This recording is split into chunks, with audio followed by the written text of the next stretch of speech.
Willow Bridge was not a village that welcomed surprises before breakfast.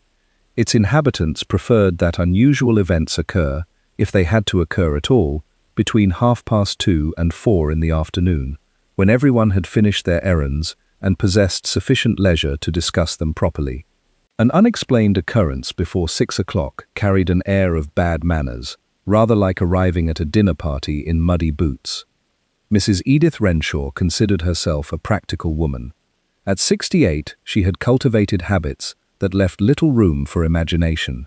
Every morning, regardless of weather, she walked from her cottage to the post box on the green with 2 letters, one folded newspaper for her sister in Dorset, and a pocket full of stale crumbs intended for ducks that had long ago stopped appreciating the gesture. On the second Thursday in September, she noticed something that interrupted the comfortable rhythm of those habits. She paused halfway across Willow Lane. Willow House stood alone beyond its low stone wall, a respectable Georgian building surrounded by old ash trees and carefully neglected flower beds. It had belonged to Mr. Leonard Ashcombe for nearly 30 years. Every window in the house stood open, not merely 1 or 2, every one, upstairs, downstairs, the attic dormers, even the narrow pantry window facing the vegetable garden. Mrs. Renshaw counted twice. 21 windows, all wide open. She frowned. "It'll rain," she said aloud, although there was not the faintest suggestion that anyone was listening. The village itself remained wrapped in pale blue mist. Smoke had yet to rise from most chimneys. Sparrows argued beneath the church roof, while somewhere farther away, a milk van complained noisily about a difficult gear. Nothing else seemed disturbed. That, Mrs. Renshaw later insisted, was precisely what unsettled her. Had there been broken glass, shouting, policemen, or an ambulance, the matter would have acquired an understandable shape. Instead, Willow House merely stood breathing the cool morning air through every open window, as though it had quietly decided to become outdoors. She resumed walking. After 12 more steps, she stopped again. No. Turning back, she approached the iron gate. The gravel drive showed no fresh tire marks, no bicycle, no delivery cart. She called politely, "Mr. Ashcombe?" Silence. A rook flapped from one of the ash trees with an expression suggesting disappointment in human affairs. Mrs. Renshaw disliked repeating herself. "Mr. Ashcombe?" Again, nothing. She looked towards the kitchen. Normally, by this hour, a kettle could be seen steaming gently near the back window. Leonard Ashcombe possessed remarkable punctuality where tea was concerned. It was said that he had once excused himself from a parish council disagreement because the kettle had reached precisely the point beyond which the leaves became bitter. Today the kitchen appeared strangely empty, not untidy, simply unused. Mrs. Renshaw did not enter the property.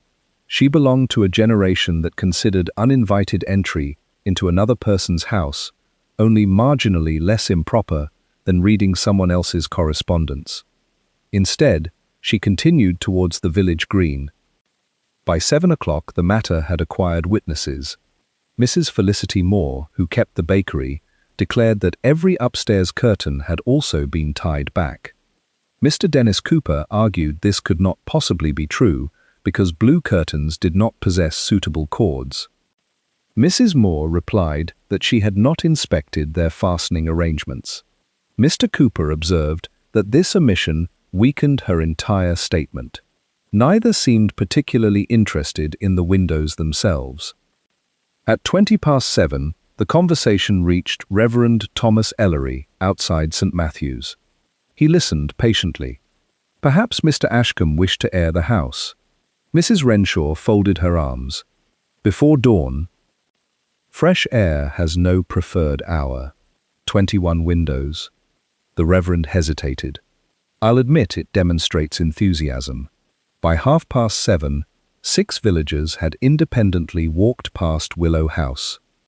None had seen Leonard Ashcombe. None admitted knocking. Everyone had looked. Everyone had noticed something slightly different. Mrs. Moore insisted a dining chair had been moved. Old Mr. Hathaway claimed the study lamp remained lit.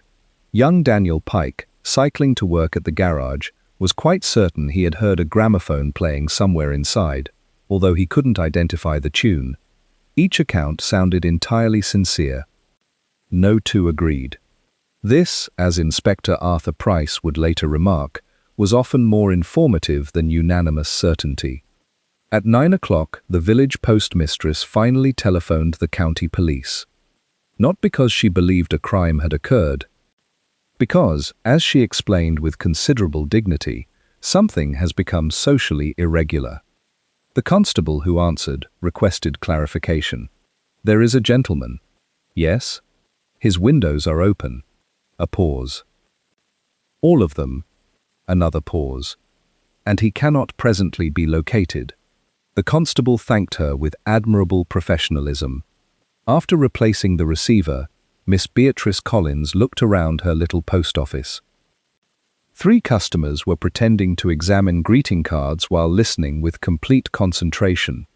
"I don't suppose," she said, "there's any point asking whether you've been eavesdropping." Mrs. Moore smiled pleasantly. "Only accidentally." "Entirely unavoidable," added Mr. Cooper. Miss Collins sighed. The village was quieter before people became interested in one another. "It wasn't quieter," said Mrs. Renshaw from the doorway. "We simply knew less." The remark lingered. It possessed the uncomfortable quality of truth. Inspector Arthur Price arrived shortly after 11. His motorcar rolled gently into the square without unnecessary urgency. He climbed out carrying neither theatrical determination nor visible impatience, merely a small notebook and a hat that had seen respectable service in all seasons. He looked first at the church, then the bakery, then the collection of villagers attempting very hard not to appear assembled. Finally, his eyes settled upon Willow House in the distance. 21 windows remained open. Inspector Price regarded the building for several quiet seconds. Then he smiled almost imperceptibly. "Well," he said to no one in particular, "someone has either wished to let something out." He adjusted his gloves before beginning the walk towards the house. "Or hoped everyone would look in." Inspector Price reached the gate without quickening his pace. He paused for a moment, resting one gloved hand lightly upon the cool iron latch, not because he expected it to reveal anything remarkable, but because habits formed over many years had taught him that every house announced itself before one crossed its threshold. Willow House seemed unusually willing to do so. The open windows admitted the crisp September air, carrying with it the faint scent of old polish, damp ivy, and tea that had long since cooled. Constable Harold Mercer, who had arrived scarcely 5 minutes earlier from the neighboring market town, stood waiting near the front steps. "Morning, sir." "Good morning, Mercer." No answer at the door. "I gathered as much. I've walked around the property. Nothing broken. No footprints worth mentioning on the flower beds. Whoever opened those windows appears to have respected the roses." Price gave a slight nod. An encouraging sign for the roses. Mercer smiled uncertainly, never entirely sure whether the inspector intended amusement or observation. "The neighbors are becoming restless. They usually do. I've counted 15. That few?" Mercer glanced towards the lane, where several villagers had discovered entirely innocent reasons to pass the entrance again. "They're attempting discretion. They'll recover." Price rang the brass bell. The chime echoed somewhere deep inside the house. It sounded clear, unhurried, and oddly cheerful. No footsteps followed. He waited another half-minute before trying the handle. The front door opened without resistance. Neither man spoke immediately. An unlocked front door in Willow Bridge carried almost the same significance as every window standing open. Doors were generally locked because everyone expected everyone else to behave properly. Leaving one unlocked suggested either extraordinary confidence or considerable distraction. Price stepped inside. The entrance hall possessed the tidy dignity of a house that had never attempted fashion. Umbrellas rested neatly in a stand. Walking sticks hung in careful order. A grandfather clock ticked with unwavering confidence beneath the staircase. Nothing appeared disturbed. Dust lay where dust naturally collected. Pictures remained straight upon the walls. Even the runner carpet seemed recently brushed. Mercer closed the door behind them. The place feels occupied. It also feels interrupted, Price replied quietly. They moved first towards the drawing room. Morning sunlight poured through 3 open sash windows, stirring the curtains only gently. Books occupied every shelf with disciplined precision. A chessboard stood beside an armchair, midway through an unfinished game. Price examined it briefly. "Does Mr. Ashcombe play chess?" "I've heard he does." "With whom?" Mercer hesitated. "I neglected to ask." "No matter." The inspector neither touched the pieces nor attempted to interpret the position. People often attributed too much significance to abandoned games merely because they were abandoned. Instead, he crossed towards one of the windows. The latch functioned smoothly. No splintering, no marks. Simply opened, one after another, exactly as every other window had been. They continued through the dining room. A polished oak table occupied the center beneath a modest chandelier. 6 chairs stood perfectly aligned, except one, which had been drawn back no more than 6 inches. Mercer noticed it. Mrs. Moore mentioned that. So she did. It could mean someone rose suddenly. It could mean someone intended to sit down. Mercer accepted the correction without embarrassment. Price believed possibilities deserved equal courtesy until evidence dismissed them. The kitchen offered the first genuine interruption to ordinary domestic order. A kettle rested cold upon the range. Beside it stood a teapot. 2 cups, 2 saucers, 1 small milk jug, a plate containing 4 shortbread biscuits.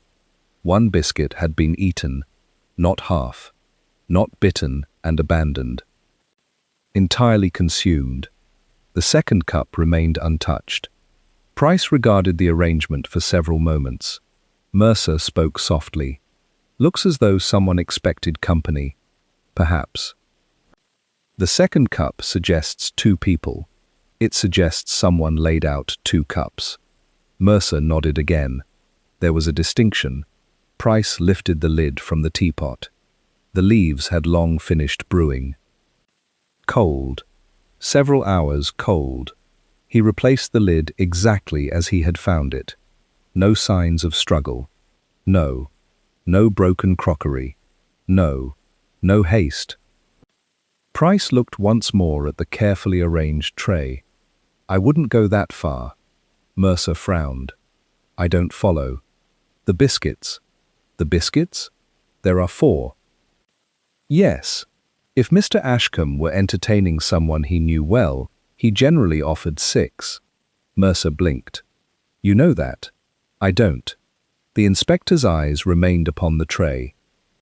"But someone in this village undoubtedly will." They left the kitchen and continued upstairs. Each bedroom window stood open exactly as reported. Beds remained neatly made. Wardrobes closed. Nothing obviously missing. The study occupied the front corner overlooking the lane. It differed from the other rooms in only one respect. Here, the air felt recently occupied.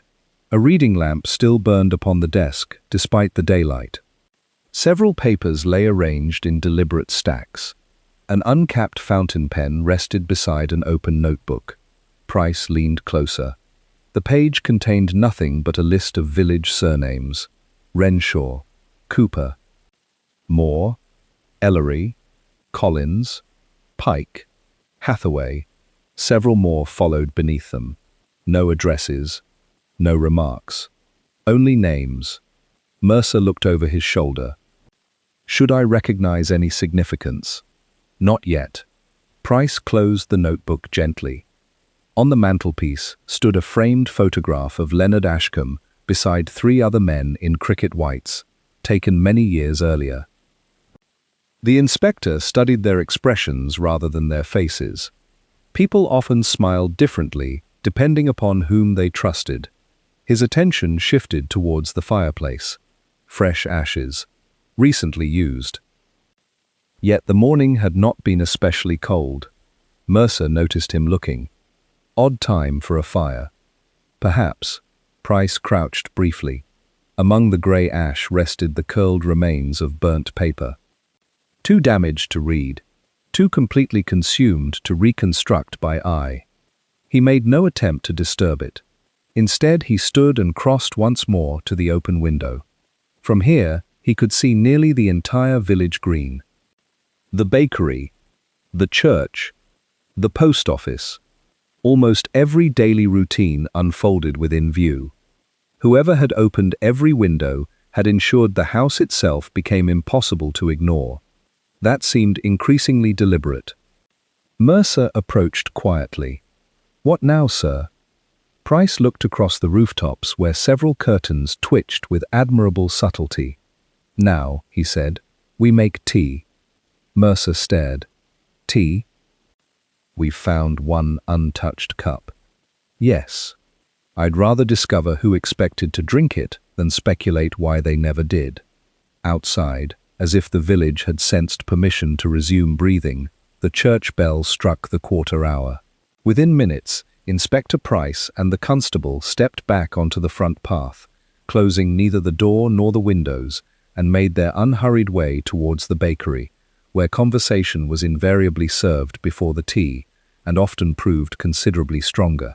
The bakery bell rang with modest enthusiasm as Inspector Price and Constable Mercer stepped inside.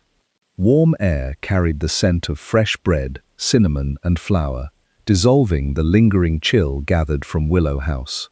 3 customers stood with studied casualness beside the counter, each pretending to consider loaves they had purchased from the same shelves for years. Mrs. Felicity Moore greeted the inspector with professional composure. "Good morning." "So I am assured," Price replied. "You'll have tea? I understand it is unavoidable." "It usually is." She produced a teapot without asking further questions. Mercer accepted a chair while Price remained standing near the window overlooking the village green. From there, he could observe both the bakery and anyone who happened to discover an urgent reason to pass outside. Mrs. Moore poured carefully. "You've been inside the house?" "We have." "And?" "The windows remain open." She looked faintly disappointed. "I had gathered that." "The rest requires patience." The customers exchanged glances. Patience was not generally considered a village strength. Price accepted his cup. "I understand Mr. Ashcombe enjoyed taking tea here." "Every Tuesday." "Only Tuesdays?"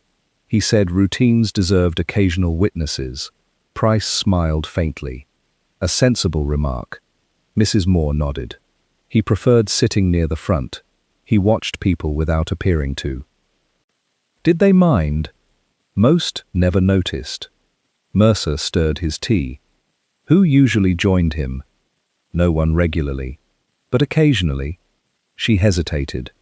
The vicar, sometimes. Miss Collins, if business was quiet. Mr. Edwin Barker every now and then. Price looked up. Mr. Barker, the retired surveyor. The gentleman with the binoculars, offered one customer. Mrs. Moore sighed. George. Mr. George Fletcher shrugged. It's true. He uses them for birds. He says he does. Price turned politely. You know Mr. Barker well as anybody can know a man who measures hedges for recreation. The remark produced restrained amusement. Price neither encouraged nor discouraged it. What sort of man is he? Observant. Exceptionally. Mrs. Moore folded a cloth. He notices everything. George Fletcher laughed softly. Twice. Mercer glanced towards the inspector. Price merely sipped his tea. Where might I find him? Mrs. Moore answered. If he hasn't already found you, he'll be near the green. The prediction proved accurate. Edwin Barker stood beside the old horse trough, with binoculars hanging neatly from his neck, despite the complete absence of birds requiring such attention. He was a lean man approaching 70, dressed with the practical precision of someone who believed pockets existed to carry pencils. He removed his hat before Price spoke. "Inspector, Mr. Barker, I expected you 10 minutes sooner. I regret disappointing your timetable. I've found punctuality encourages accuracy." "So I've heard." Mercer remained a pace behind while Barker looked towards Willow House. "Extraordinary business." "What have you observed?" Barker answered immediately. The upstairs eastern window opened first. Price waited. At approximately 4:43, Mercer stared. "You were awake." "I usually am." "Why?" "I dislike wasting dawn." Price accepted the explanation without visible judgment. And after that, the study window, the pantry, the drawing room, not simultaneously. No, one after another. "You watched this?" "Naturally." Price considered the word. "From where?" "My attic." Barker pointed towards a narrow brick cottage overlooking the lane. "I often begin the day with tea and birds." "Were there birds?" "Not many." "What drew your attention?" "The first window." "Because?" "No one opens upstairs windows before opening downstairs curtains." Price nodded once. "A reasonable observation." Barker continued before being invited. There was no figure visible. No silhouette. No lantern. No candle. Just windows. "Did you hear anything?" "No." "See anyone leave?" "No." "Any vehicle?" "No." Mercer shifted slightly. "So you watched every window open?" "I watched every visible window." "And then?" "I made notes." From his coat pocket, Barker produced a small notebook. Price accepted it. Each page contained careful times, directions, weather conditions, and neat sketches of Willow House. The handwriting was immaculate. Mercer whispered, "Good heavens." Price read silently. "You keep records like this often?" "For interesting mornings." "How many interesting mornings occur?" "Fewer than newspapers suggest." Price returned the notebook. "It is impressively detailed." "I value detail." "So do I." Barker seemed pleased. "I should mention one more thing." "Please." At 5:12 precisely, someone closed the front door. Mercer's eyebrows rose. "You said nobody came out." "They didn't." Price remained still. "You heard it?" "I heard it, but did not see it. My angle prevented that." "Could the sound have come elsewhere?" "No." "You seem confident." "I replaced the hinges myself 14 years ago." Price looked towards Willow House. "The door has a distinctive sound. It complains." "Exactly." Mercer frowned. "If someone closed the door from inside, why wasn't anyone seen afterwards?" Barker spread his hands. "That is your profession." Price's expression barely altered. "Quite." They walked together towards Barker's cottage. The attic window indeed commanded an uninterrupted view across the lane. A telescope stood beside a comfortable chair. Shelves contained maps, bird guides, weather journals, and labeled notebooks stretching back decades. Mercer looked astonished. "You've written all these?" "Observation improves memory." Price examined one spine. "Harvest weather, 1998. Another. Church repairs. Another. Village deliveries." Barker noticed his interest. "I dislike forgetting." Price glanced across the room. Nothing appeared theatrical. Nothing suggested vanity. Only order. "You observe much, Mr. Barker." "I try." "Does anyone else know you were watching this morning?" "I told Mrs. Moore." "When?" 9 o'clock. Before the police arrived? Yes. Price nodded thoughtfully. Did Mr. Ashcombe know about your notebooks? He laughed at them. In what way? He said one day I'd noticed something everyone else missed. Barker smiled faintly. I suppose he was correct. Price walked to the attic window. From here, Willow House appeared peaceful, almost inviting. The open windows no longer looked careless. They resembled signals, each identical, each impossible to overlook. He imagined the sequence Barker described. One window, then another, patient, measured, almost ceremonial. Not panic, not haste. Someone had wanted the entire village to discover those windows exactly as they had. Mercer broke the silence. Do you believe Mr. Barker saw everything? Price continued, looking across the lane. No. Barker looked mildly offended. I assure you my eyesight remains excellent. I've no doubt of it.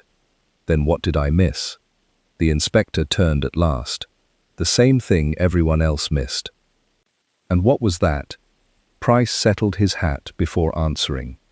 The reason somebody took such care to make certain every person in Willow Bridge spent the morning looking at the house, instead of wondering who wished them to do so. Inspector Price descended the narrow attic stairs with Constable Mercer close behind, thanking Edwin Barker for both his hospitality and his meticulous notes. Barker accepted the gratitude with quiet satisfaction, but resisted the temptation to offer further theories. That restraint interested Price almost as much as the notebook itself.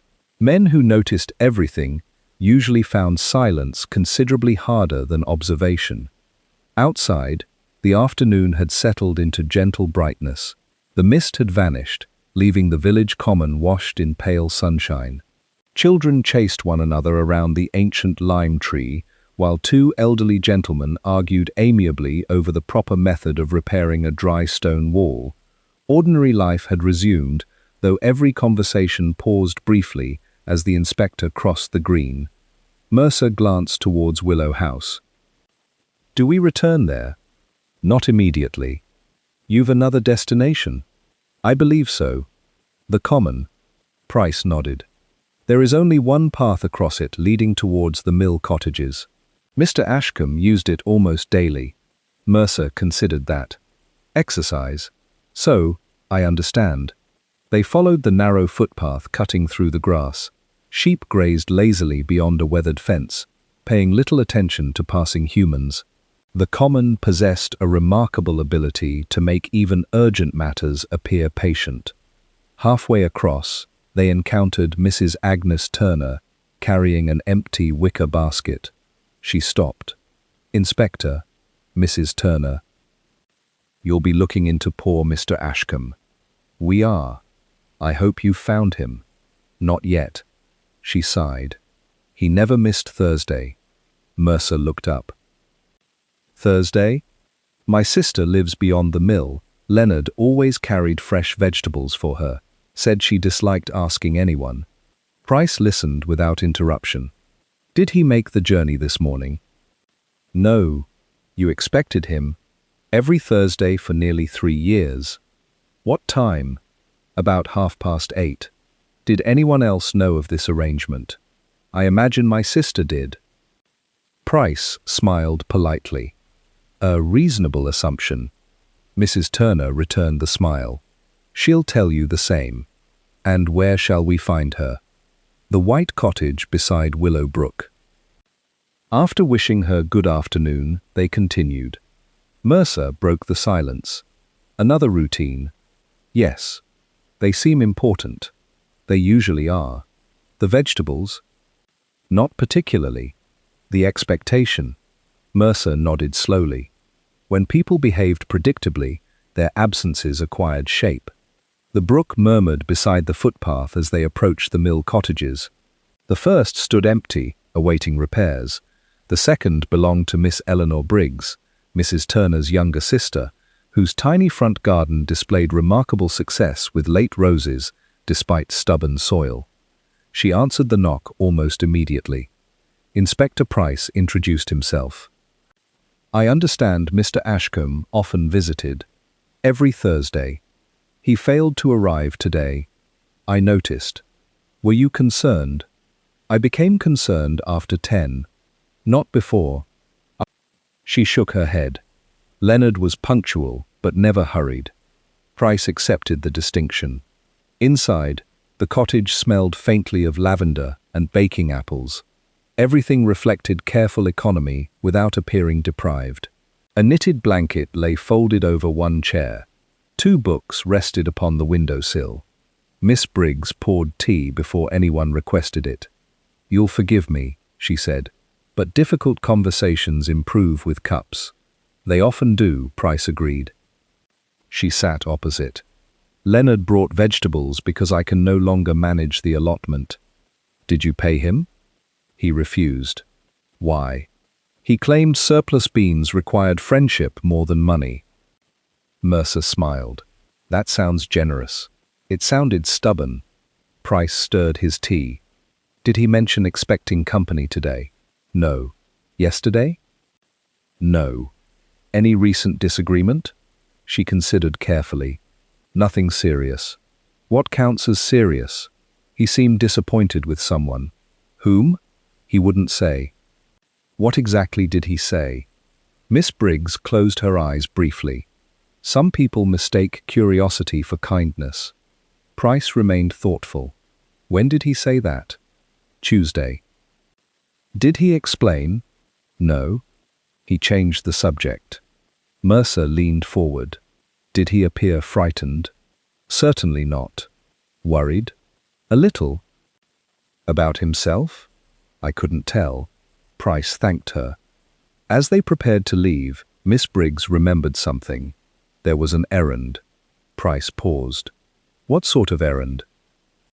"He asked whether I still possessed my father's old key." "What key?" "The one for the storage shed beside the abandoned mill." "Did you?" "Yes." "Did you give it to him?" "I did." "When?" "Last Friday." "Did he return it?" "No." Price exchanged a brief glance with Mercer. "The shed is still standing." "Barely." "Does anyone use it?" "Hardly anyone." Outside again, Mercer spoke first. "The mill? It seems worth seeing." They followed the brook another few hundred yards, until the abandoned watermill emerged between leaning willows. Time had treated the building with indifference. Moss covered broken stones, and the great wheel had long ceased turning. Beside it stood a timber storage shed with a rusted iron lock. The lock hung open. Mercer touched it gently. "No damage." "No." "The key?" "Perhaps." Price pushed the door inward. Dust floated through shafts of afternoon light. Gardening tools lined one wall. Empty crates occupied another. Nothing appeared stolen, yet something had recently rested upon the cleared patch in the center of the floor. The dust there had been disturbed into a neat rectangle. Mercer crouched. A box? Possibly. Recently removed. Price examined the floorboards. Fresh scuff marks led towards the doorway, but vanished outside upon the hard earth. He remained silent for several moments before closing the shed again. The key was borrowed. The lock opened. Something was here. "And now isn't," Mercer said quietly. Price looked back across the common towards distant Willow House, where every window still caught the afternoon sun. "It seems," he observed, "that Mr. Ashcombe's Thursday errand began rather earlier than anyone expected." Inspector Price locked the shed only after satisfying himself that nothing inside required immediate disturbance. He returned Miss Briggs's key with a brief word of thanks and began the walk back across the common beside Constable Mercer. Neither hurried. The afternoon retained its deceptive calm, the sort that persuaded ordinary people nothing serious could possibly have happened, while quietly encouraging careful observers to notice what no one else considered worth mentioning. Mercer looked back towards the abandoned mill. "Do you think the missing object explains the windows?" "It explains very little." It must be connected. It probably is. Then why not begin there? Price smiled faintly. Because objects rarely explain themselves, people usually do. The village had settled into its familiar rhythm. A delivery cart rattled past the blacksmith's yard. Children who had earlier chased one another around the lime tree had exchanged games for marbles. The bakery door opened and closed with reassuring regularity. Had one ignored Willow House entirely, the day might have appeared pleasantly uneventful. Unfortunately, Willow House had become impossible to ignore. Its open windows caught every passing glance. More curious still, no one had closed a single curtain. Price stopped at the edge of the lane. "Mercer, sir? When did you first arrive this morning?" "Just after 11. "Were the curtains already tied back?" "Yes." "You noticed?" "I did." "Did you think it unusual?" "I was more occupied by the windows." "Precisely." They crossed the road. Mrs. Edith Renshaw was trimming lavender outside her cottage with determined efficiency. Seeing the inspector approach, she rested the shears upon the garden wall. "You've discovered something." "We've discovered several somethings." "Useful?" "Too early to say." She nodded, accepting the answer without complaint. Price asked quietly, "Mrs. Renshaw, have you ever known Mr. Ashcombe to leave his curtains open overnight?" She frowned immediately. "Never." "You are certain?" "He was particular." "In what way?" "He always drew them before dusk. Every room, so far as I could see." "Why?" Mrs. Renshaw considered. "He once told me windows were for daylight and curtains were for evenings. Said the house slept better that way." Mercer glanced towards Willow House. "Did he always tie them back in the morning?" "Only after breakfast. Never before dawn." "Certainly not." Price thanked her. As they continued walking, Mercer spoke. "So, whoever opened the windows also opened every curtain. And left them open, as though they wanted the inside visible, or wanted everyone to believe it was." They entered Willow House once more. The afternoon light had shifted, throwing long shadows across the entrance hall. Nothing appeared altered since their earlier inspection. Price climbed directly to the front bedroom. The curtains hung neatly against the walls. He examined the cords. Each had been tied with identical knots. "Not decorative. Practical." Mercer looked puzzled. "Surely that's ordinary." "Perhaps." Price untied one carefully. The knot loosened almost instantly. He retied it. "It takes only a moment." Mercer watched. "What are you seeing?" "Consistency. In the knots. In whoever tied them." They moved from room to room. Every curtain had been secured in precisely the same fashion. Every knot matched. Every loop measured almost equally. Price paused in the final bedroom. "Mr. Ashcombe lived alone?" "Yes." "Do people who live alone generally tie every curtain identically?" Mercer shrugged. "Some might." "Indeed. But would they bother in the attic?" Mercer looked around. The small attic room overlooked only the ash trees behind the house. No one could see inside. "Exactly." Price untied another cord. Again, the same knot. Again, the same measured loop. He remained silent. Downstairs, the drawing room revealed another subtle detail. The curtains there had gathered a fine layer of dust where they usually rested. Only the exposed folds appeared clean. Price touched the fabric lightly. "They've remained closed for some time." Mercer frowned. "But Mrs. Renshaw said he opened them every morning. She said he tied them back after breakfast." "Yes, that differs." Mercer looked again. "So these weren't opened daily?" "Not all of them." Price walked to the window overlooking the lane. The sill bore faint scratches. "Not recent. Older. Repeated. As though something had frequently rested there. A pair of binoculars, perhaps. Or a telescope." He remembered Edwin Barker observing from his attic. Then dismissed the comparison. Barker watched the village. There was no reason to suppose Leonard Ashcombe had done likewise. Yet the marks remained. Mercer interrupted his thoughts. "Sir." Price turned. The constable stood beside a small side table. "I missed this earlier." Upon the polished surface rested a folded square of cream paper, blank on one side. Price opened it. Inside appeared only 3 words written in careful handwriting. "Draw them tonight." Nothing more. No signature. No date. Mercer stared. The curtains. So it would seem. Mr. Ashcombe wrote it? Possibly. Or someone else? Also possible. Mercer considered. If someone reminded him to draw the curtains tonight, why were they never drawn?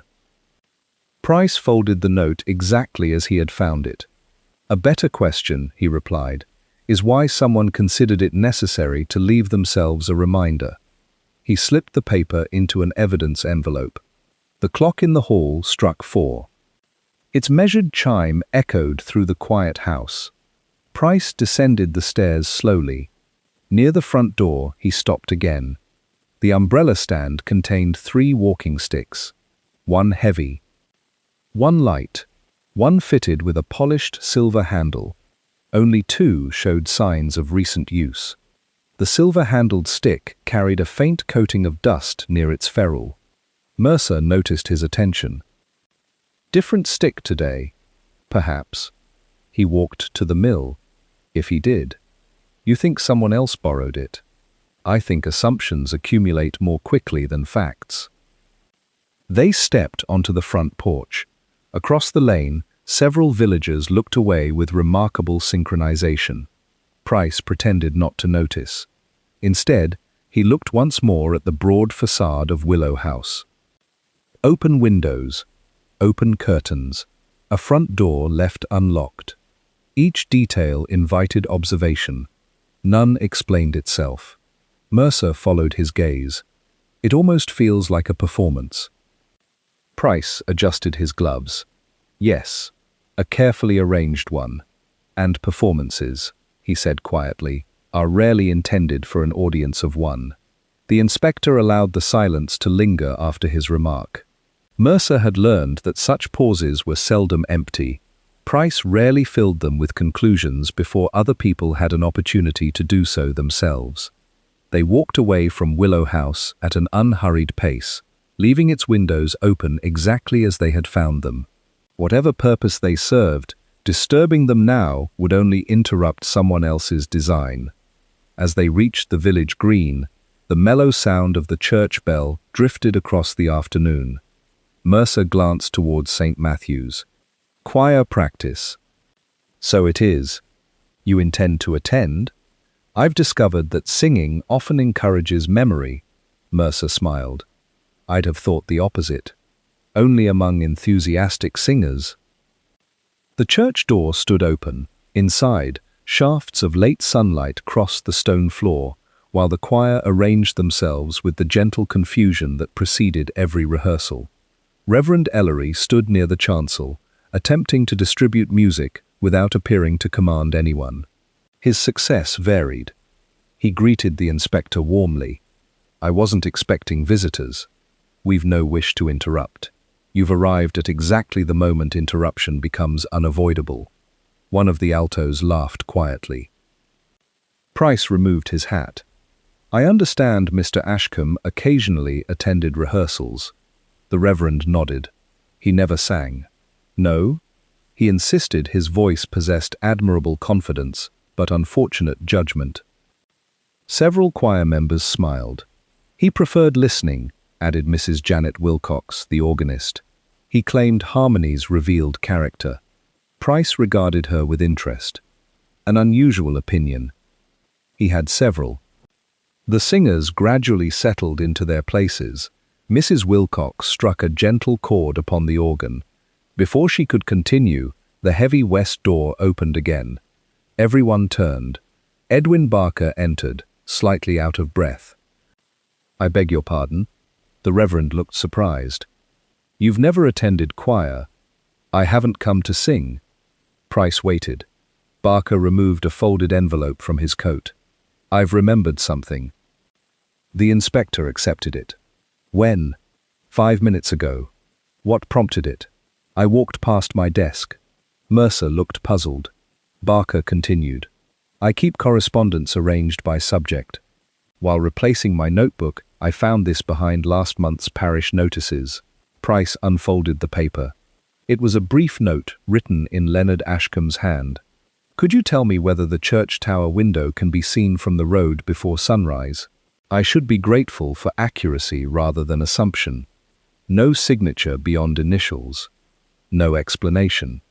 Price read it twice. When did you receive this? Last week. And you replied? I visited him instead. What did you tell him? That yes, it could. Did he explain why he wished to know? No. Did you ask? I did. And? He merely thanked me. The choir watched the exchange with increasing curiosity. Reverend Ellery cleared his throat. I confess I knew nothing of this. Price folded the note carefully. Mr. Ashcombe appears to have been interested in visibility. Mercer spoke quietly. The windows? Perhaps. Mrs. Wilcox looked thoughtful. There was another curious thing. Price turned towards her. Please. Last Sunday. She rested both hands upon the organ. Leonard arrived early. For the service? No. He asked whether anyone had borrowed the vestry key recently. The Reverend frowned. I'd forgotten that. You told him no. I believed no one had. Price asked, why was he interested? Mrs. Wilcox shook her head. He only smiled. The inspector looked towards the small vestry door. May we? Of course. The room proved modest and orderly. Robes hung neatly along one wall. Shelves held hymn books, candle boxes, and parish records. Nothing appeared disturbed. Price noticed a narrow window overlooking the lane. Unlike those at Willow House, its curtains were closed. He stepped closer. Dust lined the sill, except for a clean oval patch no larger than a dinner plate. Mercer saw it as well. Something stood there. Quite recently. Reverend Ellery looked embarrassed. I've no idea what. Price nodded. I didn't expect you would. They returned to the nave. The choir had resumed arranging music, though no one had yet begun singing. Conversation drifted softly among the pews. Mrs. Wilcox suddenly frowned. One moment. She crossed to a cabinet beside the organ. It was here. What was? Asked the Reverend. The attendance book. She searched another shelf. No. Then another. It never leaves this cupboard. The room grew noticeably quieter. Mercer approached. Could it have been moved? I always return it after practice. Reverend Ellery joined the search. Within moments, 2 choristers checked nearby tables, while another examined the vestry once more. Price remained where he was. Mercer glanced at him. Shouldn't we help? We are. I don't understand. If 6 people search immediately, they reveal habits before they reveal objects. Mercer watched instead. Mrs. Wilcox searched methodically. The Reverend searched anxiously. One tenor looked beneath furniture before examining shelves. Another chorister repeatedly checked places already inspected. Different minds, different assumptions. After several minutes, Mrs. Wilcox gave a small cry. It was underneath the music stand. She lifted the leather-bound register with visible relief. I must have overlooked it. Price accepted the book briefly. Its pages recorded names stretching back many years. Leonard Ashcombe's name appeared regularly in the margin beside small notes. Visitor. Observer. Helped stack chairs. Never singer. He closed the register gently. No harm done. Mrs. Wilcox looked apologetic. I'm terribly sorry. So am I, said Price mildly. She blinked. For misplacing it? No. for demonstrating how easily an entire room can stop looking at one thing and begin looking at another. No one answered immediately. Outside, evening shadows lengthened across the churchyard. As the first notes of rehearsal finally rose beneath the ancient roof, Inspector Price stepped quietly into the porch, where he paused long enough to look back towards the distant outline of Willow House. Even from there, its open windows remained plainly visible, waiting with remarkable patience while the whole village continued to notice exactly what someone had intended them to notice all along. Inspector Price remained outside the church until the choir had settled into its opening hymn. Voices rose steadily through the old stone walls, smoothing the evening air with a confidence that belonged more to habit than perfection. He listened for only a few moments before turning towards the lane. Constable Mercer followed without speaking. Experience had taught him that the inspector often walked in silence when arranging facts into an order that only he could presently see. They had nearly reached the village green when a bicycle bell sounded behind them. Daniel Pike coasted to a stop, removing his cap. "Inspector." "Good evening, Mr. Pike. I've remembered something." Price looked mildly amused. "The village appears to be suffering from an epidemic of remembered somethings." Daniel colored slightly. "I'm sorry. Not at all. What have you recalled?" "It's about a ladder."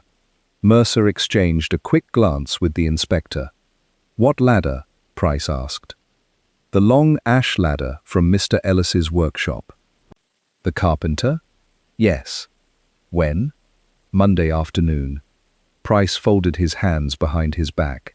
"Tell me from the beginning." "I was helping unload timber. Mr. Ashcombe came by and asked whether he could borrow the ladder for a day or two." "Did Mr. Ellis agree?" "He did." "Did Mr. Ashcombe say why he wanted it?" Daniel shook his head. "Only that he needed to reach an awkward window." Price thanked him. "Did you see the ladder returned?" "No." "Who usually keeps account of borrowed tools?" "Mr. Ellis remembers everything." Mercer smiled faintly. "Another observant gentleman." Price's expression remained thoughtful. "Observation seems unusually fashionable in Willow Bridge." The carpenter's workshop stood at the edge of the village beside a yard fragrant with fresh-cut oak. Thomas Ellis was closing the large doors when the inspector arrived. He removed his spectacles.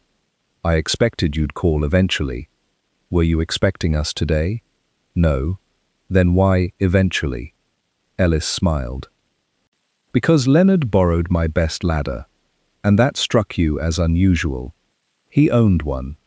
"What condition was his?" "Perfectly sound." Price nodded. "So why borrow yours?" "I asked the same question, and," he said, "mine was longer." "True, by 6 feet." Mercer looked around the workshop. The ladder rested against an interior wall. "It has been returned." Ellis nodded. "This morning." "What time?" "About 7. "Who returned it?" "I don't know." Price looked up. "You didn't see?" "I found it leaning against the workshop before opening." "Was anyone nearby?" "No." "Any note?" "Nothing." Mercer examined the ladder. "It looks clean." Ellis chuckled. "It never stays clean." Price stepped closer. Halfway along one side, rail a faint streak of pale green paint interrupted the worn timber. He touched it lightly. "Has this always been here?" Ellis frowned. "No. It wasn't there Monday." "You are certain?" "I repair ladders for a living." "A fair qualification." Mercer studied the paint. "From Willow House?" Price looked at him. "Have you seen green paint there?" "No." "Neither have I." Ellis folded his arms. "There aren't many houses in the village painted that shade." "How many?" "One." "Which?" "The old pavilion beside Willow Pond." Price remained silent. "The rowing pavilion?" Mercer asked. Ellis nodded. "Same color." The inspector thanked him before they continued towards the pond. Evening had settled gently over the village. The water reflected fading gold beneath drooping willows, while the neglected pavilion stood at the far bank, its peeling green paint unmistakably matching the mark upon the ladder. The building had not been used for organized boating in years. Only anglers occasionally sheltered beneath its roof during sudden rain. The door stood closed but unlocked. Inside, several old benches lined the walls. Coils of rope hung from rusted hooks. Cobwebs occupied the corners with evident seniority. Mercer pointed upward. The loft. A narrow trapdoor above them stood slightly open. Price examined the wall. Fresh scrape marks climbed beside the opening. A ladder rested here. The borrowed one. Probably. Mercer fetched it from outside, after Ellis willingly accompanied them with the ladder upon his cart. Positioned beneath the trapdoor, it reached comfortably. "I'll go," Mercer offered. Price inclined his head. The constable climbed carefully into the dusty loft. For a few seconds, only silence answered. Then came his voice. "Sir." "What have you found?" "A blanket." "And?" "A wooden crate." Price climbed the final rungs himself. The loft proved surprisingly tidy. The crate stood open, empty. Dust around it had been disturbed recently, much like the cleared rectangle inside the mill shed. Mercer lifted the blanket. Nothing beneath. Price crouched beside the crate. One corner bore a shipping label, long since faded beyond reading. Another carried the initials L.A. "Leonard Ashcombe," Mercer whispered. "Possibly." The inspector ran a finger across the timber. A narrow line marked where something rectangular had rested inside for years. Whatever had once occupied the crate had been removed not long ago. Perhaps only hours. He climbed back down. Ellis looked towards the loft. "Anything important?" "Something has certainly been stored there." "And taken away?" "So it appears." The carpenter frowned. "I don't understand." "Neither do I," Price replied. They walked slowly back towards the village as dusk settled over Willow Bridge. Behind them, the forgotten pavilion faded into shadow beside the still water, while ahead, beyond the rooftops and ash trees, every window of Willow House remained open to the darkening sky, as though patiently waiting for someone to notice not what had been displayed, but what had quietly disappeared. The inspector did not leave the pavilion immediately. Evening had begun gathering beneath the willow branches, yet he remained beside the empty loft, looking not at the crate itself, but at the narrow layer of dust surrounding it. Constable Mercer waited without speaking. He had learned that Inspector Price often found greater value in what remained undisturbed than in what had plainly been moved. After several quiet moments, Price descended the ladder once more. "Thank you, Mr. Ellis." The carpenter rested both hands upon the ladder's rails. "I wish I could have been more useful." "You already have. I've merely lent a ladder, and someone considered that ladder worth borrowing." Ellis nodded slowly. "I hadn't thought of it like that." Most useful facts arrive disguised as ordinary ones. The carpenter departed with his cart, leaving the inspector and Mercer alone beside Willow Pond. The water reflected the last pale brightness of the afternoon, scarcely disturbed, except by a pair of ducks crossing towards the reeds. Everything possessed an air of settled calm that felt increasingly at odds with the questions gathering around Willow House. Mercer broke the silence. "Do we search the banks?" "For what?" "Whatever was removed from the crate." Price smiled faintly. "If someone has gone to the trouble of removing it twice, I doubt they abandoned it within 20 yards. They walked slowly around the pond instead. Near the southern bank stood 3 weathered benches facing the water. One had recently been repainted. Another leaned noticeably to one side. The third remained old but solid, its varnish worn smooth by decades of quiet conversation. Price stopped before it. "What do you notice?" Mercer examined the bench. "Nothing unusual." "Sit." The constable obeyed. From that position, Willow House appeared clearly through a gap in the trees. "So it does," Mercer murmured. "Not the entire house." "No. But the upper windows." "Exactly." Price remained standing. Whoever sat here yesterday morning could have watched those windows without attracting attention. Mercer looked across the pond. "It isn't close." "No, but it is sufficient." As they continued along the path, they encountered an elderly gentleman casting a fishing line with more patience than expectation. His battered hat shaded a face that had grown accustomed to waiting. He acknowledged them politely. "Inspector." "Good evening. You've come about Leonard." "I have." The fisherman reeled in his empty hook. "He usually stopped here." "To fish?" "He never caught anything." "What did he do?" "Talked." "About what?" "Weather? Birds?" "Politics, if he wished to end the conversation." Price smiled. "Did you see him yesterday?" "No." "The day before?" "Briefly." "What was he doing?" The fisherman considered. "Watching." "What?" "The pavilion." Price's attention sharpened almost imperceptibly. "For how long?" 10 minutes. "Did anyone join him?" "No." "Did he say why he was watching it?" "He asked whether I'd noticed anyone using it recently." "And had you?" "A young fellow on a bicycle." "When?" "Sunday afternoon." Mercer leaned forward. "Can you describe him?" The fisherman shrugged apologetically. "Dark jacket, fair hair." "From the village?" "I couldn't say." "I couldn't say." "Did he enter the pavilion?" "Yes." "For long?" "Perhaps 15 minutes." "Did he carry anything?" "A parcel." "And when he left?" The old man frowned. "I don't believe he still had it." Price thanked him sincerely. They resumed their walk. Mercer spoke after several yards. "A parcel disappears inside the pavilion, so it seems. And later, the crate becomes empty. That sequence deserves attention." The footpath curved towards a narrow wooden footbridge crossing the brook. Halfway across, Price stopped once again. The current moved gently beneath them. "Mercer." "Sir?" "If you wished an entire village to look at one place, where would you choose to hide something?" Mercer thought for a moment. "Somewhere else." Price inclined his head. "Quite." Before either man could continue, the sound of hurried footsteps approached from the lane behind them.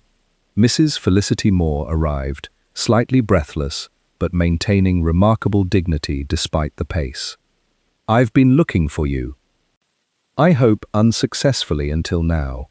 She managed a brief smile. "I'm afraid Miss Collins has discovered something." "At the post office?" "Yes." "What sort of something?" "A parcel." Price waited. "It arrived this afternoon." "For Mr. Ashcombe." "Who signed for it?" "No one." Mrs. Moore hesitated. "The curious part is the address." "What about it?" "It isn't addressed to Willow House." Mercer looked puzzled. "Where then?" Mrs. Moore answered carefully. "To the old pavilion at Willow Pond."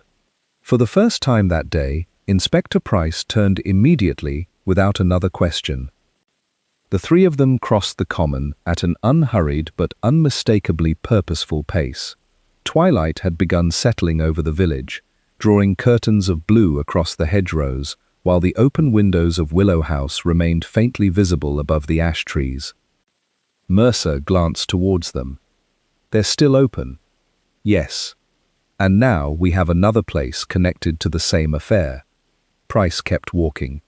"I suspect," he said quietly, "we have had it all along." Behind them, the pond returned to silence, its still surface reflecting the empty pavilion, while ahead, the warm light of the post office window shone steadily into the gathering evening, waiting with quiet patience for the next ordinary object to prove unexpectedly significant. The warm light spilling from the post office windows greeted them before Miss Collins herself appeared.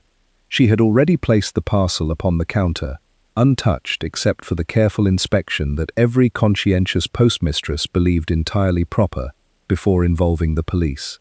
Seeing Inspector Price enter, she folded her hands with visible relief. "I thought it best not to open it." "I believe you were right," Price replied. Mercer examined the brown paper wrapping. The address had been written in neat black ink. "Caretaker, Old Pavilion, Willow Pond. No name, no house, no village, only the location. There has never been a caretaker," Miss Collins said quietly. "Not within living memory." Price lifted the parcel gently. "It arrived with today's afternoon delivery? Just before 5. Ordinary post? Entirely. No special markings?" She shook her head. "Nothing unusual except the destination." Mercer looked at the inspector. "Who accepted parcels for an abandoned building?" "No one," Miss Collins answered. "The postman brought it here because he recognized the handwriting on the address as unfamiliar." Price turned the package over. The paper bore no return address. Its weight suggested something solid, but not particularly heavy. He listened carefully before giving it the slightest movement. Nothing shifted inside. Miss Collins watched him. "You intend to open it?" "In due course. You don't seem surprised." "I've reached the stage where surprise has become inefficient." The remark earned the faintest smile. They carried the parcel into the small room behind the counter, where the village sorted letters every weekday morning. Price untied the string rather than cutting it. The knots came apart easily.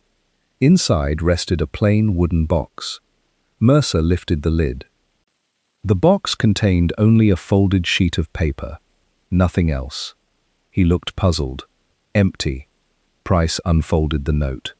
3 lines had been written in the same careful hand as the address.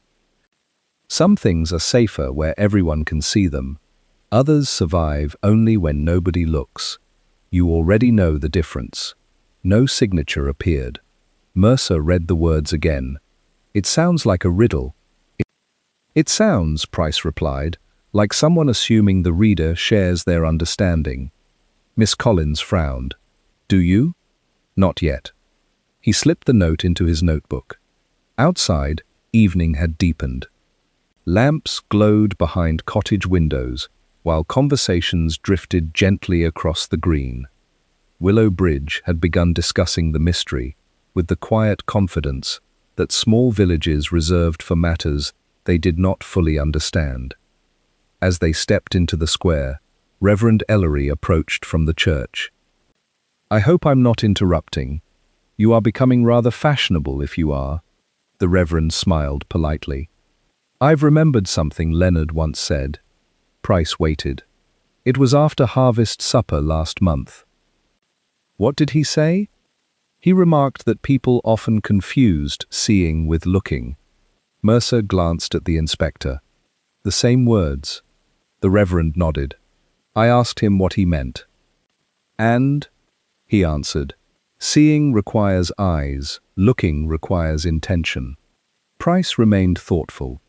"Did he explain further?" "No. I assumed he was speaking philosophically." Perhaps he was. The church clock struck 7. Its measured chimes echoed across the green before fading into the quiet evening. Price thanked the Reverend, then began walking without apparent destination. Mercer followed. "You've hardly spoken." "I'm listening." "To what?" "The village." Mercer looked around. Children were being called indoors. A dog barked once before settling. Mrs. Moore locked the bakery door. Someone laughed outside the public house. Everything appeared entirely ordinary. "I don't hear anything unusual." "Exactly." Price slowed beside the notice board. "Today, every conversation has concerned Willow House. Naturally, yet almost no one has spoken about Leonard Ashcombe himself." Mercer considered that. "They've spoken about his windows and his absence, but not the man." Price nodded. "Curious, isn't it?" Before Mercer could answer, Footsteps approached from behind. Edwin Barker removed his hat. "I've been searching for you. I suspected you might." Barker looked faintly embarrassed. "I reviewed my notes again. And I made an omission." "What sort?" "The windows." Price waited patiently. "I recorded the order in which they opened." "Yes, but not the order in which I first noticed them." Mercer frowned. "Is there a difference?" "A considerable one." Barker opened his notebook. "The eastern upstairs window had already been open when I looked outside." "You are certain?" "I wrote the time I first saw it, not the time it opened." Price accepted the notebook. "So the sequence begins later than you believed." "Yes. I assumed the first window had opened while I was making tea." Mercer looked surprised. "Why does that matter?" Price closed the notebook gently. "Because it reminds us that observation has a beginning." Barker nodded. "I should have realized." "No. You should merely have written what you knew rather than what you concluded." The old surveyor accepted the correction with admirable grace. "I understand." After Barker departed, Mercer spoke quietly. "So we've all been making the same mistake." "Indeed. We've treated assumptions as facts." Price smiled. "An occupational hazard." They reached the edge of the green where Willow House stood visible beneath the darkening sky. Lamps inside still burned in 2 upstairs rooms, though no one had lit them since the inspector's arrival that morning. The open windows appeared darker now, framing empty rectangles against the fading light. Mercer folded his arms. "I've seen those windows all day." Price looked at them without speaking for several seconds. "Yes." "And?" "You've seen them." The constable waited. The inspector finally turned away.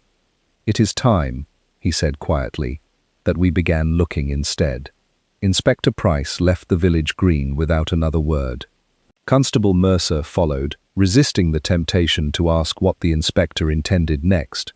During the day, he had gradually discovered that silence often marked the point at which Price stopped collecting information and began arranging it into something more useful. The distinction mattered. Facts could be gathered by anyone willing to ask questions. Understanding required patience of a rarer sort. Darkness settled gently over Willow Bridge. Lamps glowed behind cottage windows. Curtains were drawn against the cooling evening, and familiar domestic sounds drifted into the lane. Everywhere except Willow House, the village had resumed its ordinary habits. There the windows still stood open, allowing the evening breeze to wander freely through rooms that remained curiously untouched. Price stopped outside the gate. "Tomorrow morning," he said quietly, "what will the villagers expect to see?" Mercer answered without hesitation. "The same windows." "Exactly. And if they are closed, they'll notice immediately." Price nodded, which means whoever arranged this expected people to keep looking beyond the first day. Mercer frowned. "So the display wasn't only for this morning." "No, it was meant to continue." Before either man moved again, footsteps sounded from the lane. Miss Collins approached, carrying a small canvas satchel. "I hope I'm not intruding." "You seldom do," Price replied. She opened the satchel. "The afternoon delivery ledger." Mercer looked puzzled. "I thought the parcel had already been recorded." "It had," Miss Collins said. "After you left, I realized something else." She opened the book upon the gatepost. 3 visitors asked for directions yesterday." "To Willow House?" Price asked. "No." "To the pond?" "No." "They each asked for different places." Price waited. "The first wanted the abandoned mill. The second asked for the church. The third wanted Willow House." Mercer looked at the dates. "Yesterday, within 2 hours." Price studied the entries. "You record strangers?" "I manage a post office." "A fair answer." She continued. "The curious part is the times." Price followed the neat columns. The first visitor had arrived shortly after 7, the second at 7:15, the third shortly before 8. They came rather early, Mercer observed. They did, Miss Collins agreed. Can you describe them? The first was a woman, the second an elderly gentleman, the third a young man. Did they know one another? I saw no sign of it. Did they arrive together? No. Separate. Price thanked her. After she departed, Mercer looked thoughtful. 3 strangers, perhaps. You don't believe they were strangers? I believe they wished to appear so. Mercer considered the ledger again. They all arrived before most of the village was awake. Yes. And before the windows were opened. Price said nothing. Instead, he walked slowly along the wall surrounding Willow House until they reached the side garden. The grass remained undisturbed except for a narrow gravel path leading towards the kitchen. Price stopped. What do you notice? Mercer looked carefully. The gravel. Go on. It has been walked upon. Frequently? No. Only once. Price inclined his head. The marks overlap, Mercer crouched. They're difficult to see, because someone walked precisely where another person already had. The constable looked up. To hide the second set. Or to create the appearance of only one. Mercer stood. So at least 2 people entered by the side path. That seems increasingly likely. They continued around the house until they reached the rear garden. The moon had begun rising beyond the ash trees, casting pale light across the vegetable beds Leonard Ashcombe had tended so carefully. Price paused beside the kitchen window. The 2 cups, Mercer nodded. And 4 biscuits, 1 eaten, the second untouched. Price looked through the open window. If you expected 1 visitor, why prepare 4 biscuits? Mercer smiled faintly. Good manners, perhaps. If you expected 2, still possible. What if you expected 3? Mercer's expression changed. The visitors. Price remained silent. The constable slowly counted. A woman, an elderly gentleman, a young man, 3 separate callers, arriving early, at different places. He stopped. They weren't visiting different places. Price looked at him. They were approaching the same morning from different directions. For the first time that day, the inspector's smile carried unmistakable approval. You've begun looking. A sudden sound interrupted them. The garden gate clicked softly. Both men turned. Mrs. Edith Renshaw stood just outside, wrapped in a shawl against the evening chill. I apologize. You needn't, Price said. I wasn't spying. I should hope not. I've brought something. From beneath the shawl, she produced a folded newspaper. It belongs to Leonard. Price accepted it. What made you keep it? It was delivered to my gate by mistake yesterday morning. Yesterday? I intended returning it after breakfast. Did you? No. She looked faintly embarrassed. I noticed something written across the edge. Price unfolded the paper. Along the blank margin, Leonard Ashcombe had written only 1 sentence. If they arrive separately, they must leave believing they were alone. The inspector read the words twice before carefully folding the newspaper again. Mercer spoke almost in a whisper. 3 visitors. Yes. They were never meant to meet. Price looked towards the silent house where every open window framed darkness instead of light. No, he said quietly. They were only ever meant to believe that no one else had come too early. Inspector Price remained standing beside the garden gate long after Mrs. Renshaw had returned home. The folded newspaper rested quietly in his hand, while Constable Mercer watched the dark outline of Willow House. At last, the inspector spoke. We have spent an entire day asking why every window stood open. Mercer nodded. And that was the wrong question? It was an incomplete one. He opened the gate. Come. The house greeted them exactly as before. Cool night air drifted through every room, carrying the soft rustle of leaves from the ash trees outside.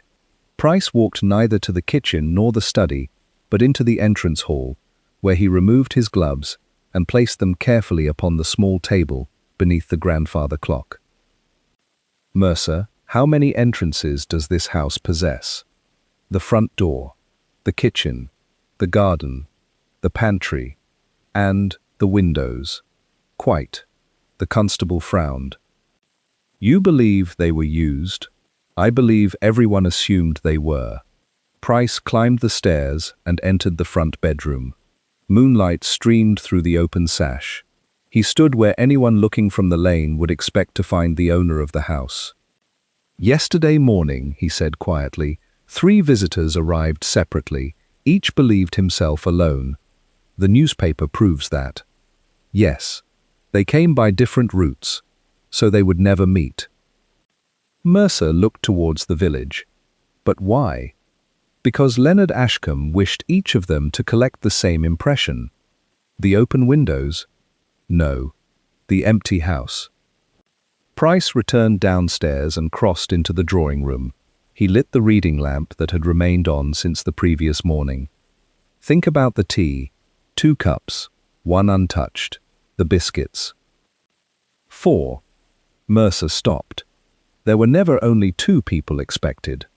No. The second cup was meant to be seen. Exactly. Price smiled faintly. It was a performance. He unfolded the newspaper again. If they arrive separately, they must leave believing they were alone. Mercer spoke slowly. So each visitor entered believing no one else had been there.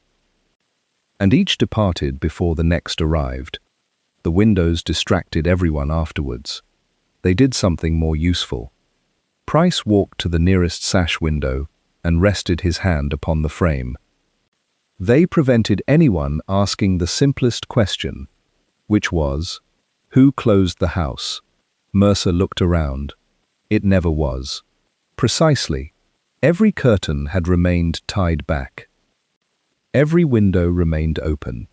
Every observer had concentrated upon that extraordinary display. Nobody had asked who was missing besides Leonard Ashcombe. Nobody had asked why there were no signs of ordinary departure. Price continued. Leonard knew he would disappear for a time. You believe he planned it? I do. But not to commit a crime. No. To protect something. The crate. The parcel. The visitors. Price nodded.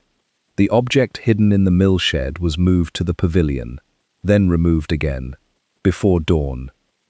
The ladder, the borrowed key, the notes. Each fragment settled naturally into place. Mercer looked astonished. But where is Leonard? The inspector walked quietly into the kitchen. The untouched cup still stood beside the teapot. He lifted it. It has remained exactly where someone wished it to remain. He placed it beside the used cup. There. Mercer stared. They match. They do. The used cup was placed after the untouched one. How can you tell? The drying marks. Mercer leaned closer. A faint ring beneath one saucer overlapped the other by the slightest amount. So Leonard drank his tea after arranging the second place. Yes. He expected company. He expected 3 brief conversations. Price looked towards the open back window. And afterwards, he left. Through the window? No. The front door? No. Mercer hesitated. The pantry. Price smiled. The only entrance none of the villagers could see from the lane. The constable let out a slow breath. So while everyone later watched the front of the house, no one thought about the rear path. Exactly. The overlapping footprints. One person deliberately following another. Price stepped outside into the kitchen garden. The narrow path led beyond the vegetables towards the brook. where darkness concealed it from both road and common. He walked away before sunrise. And the visitors? Each believed they had been the only caller. They never realized the others existed. Mercer looked back at the glowing windows. They were protecting him. They were protecting one another without knowing it. Price folded the newspaper once more. The object in the crate was never the true mystery. No, it merely encouraged attention. The real achievement lay in human behavior. He turned towards the house. Leonard understood his neighbors perfectly. He knew they would discuss the windows. They would count them, argue over them, invent explanations, and overlook the ordinary movements of an ordinary morning. Mercer smiled despite himself. We all saw, but very few looked. At that moment, footsteps approached along the rear path. A solitary figure emerged from the darkness, carrying a worn canvas satchel. Leonard Ashcombe removed his hat. "I trust," he said with quiet courtesy, "I haven't kept you waiting too long." Mercer stared in disbelief. Price merely inclined his head. "I rather thought you preferred people to arrive separately." Leonard smiled. "They did.